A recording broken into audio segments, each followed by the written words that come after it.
இன்னைக்கு எங்க போறோம்னு பார்த்தோம்னா ஆவி பறக்கும் டீ கடை அற்புதமா சாப்பிடணும்னா அப்ப நம்ம போக வேண்டியது எஸ்எம் சிக்கன் சில்லி மீன் கடை. கிரிக்கெட்ல நிப்பாங்க பைஸ் என்ட்ரன்ஸ்ல போட்டுக்கிட்டு இருந்தாப்ல ரைஸ். கடைக்கு போலாம் முன்னாடி எதுக்காப்ல இருக்கு 10க்கு 3 கண்ணாடி.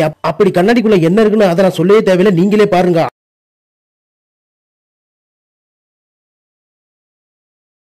அதெல்லாம் அப்புறம் சாப்பிட்டுக்கலாம். ஆளுக்கு ஒரு சிக்கன் ரைஸ் சொன்னோம், சாரி 2/3 சொன்னோம். அளவு பாத்தீங்கன்னா அதிகமாவே இருந்தது. அளவு போல டேஸ்ட் சூப்பர் டக்கரா இருந்துச்சு. வெளியே சாப்பிட்டு முடிச்சுட்டு ஒரு நண்டு சூப்பு குடிச்சிட்டு கிளம்பிட்டோம். சூப்புன்னு சொன்ன தான் ஞாபகம் வருது, ஒரு வாரம் 2 வாரம் விடாம சளி இருந்துச்சுன்னா இங்க வந்து இந்த நண்டு சூப்பை ட்ரை பண்ணுங்க. வீட்டு கணேஷ் மாதிரி இருக்க உங்க வாய்ஸ் வித்யாசாகர் மாதிரி ஆயிடும், அந்த மாதிரி இருக்கு டேஸ்ட். சின்ன குறிப்பு, நான் இது வரைக்கும் சாப்பிட்ட கடையில எல்லாம் மீன் நண்டு சிக்கன் எல்லாம் ஒரே எண்ணெயில தான் போடுவாங்க. ஆனா இவங்க கடல்ல சுத்துறதுக்கு ஒரு கடாயி, தரையில சுத்துறதுக்கு ஒரு கடாயை யூஸ் பண்றாங்க. வேற லெவல் இது. ஃபைனலா அங்கிருந்து கிளம்பிட்டோம். இடையில ஒரு பையன் வந்து நான் உங்க ஃபேன் சொன்னாப்ல, வா தம்பி ஒரு போட்டோ எடுத்துக்கலாம் சொல்லிட்டு அவர்கிட்ட ஒரு செல்ஃபியை போட்டாச்சு. சாரி அவர் ஃபேன்லாம் இல்ல, அவர் நமக்கு தெரிஞ்ச அண்ணன் தான், பேரு சிவா. அவருக்கு ஒரு ஆய் சொல்லிட்டு அங்கிருந்து கிளம்பிட்டோம். இந்த கடை எங்க இருக்குன்னு பார்த்தீங்கன்னா திருச்சி ஐயர்மலை ரோட்ல நச்சலூர் வாவுசி நகர்ல தாங்க இருக்கு. வாங்க வந்து ட்ரை பண்ணிட்டு போங்க.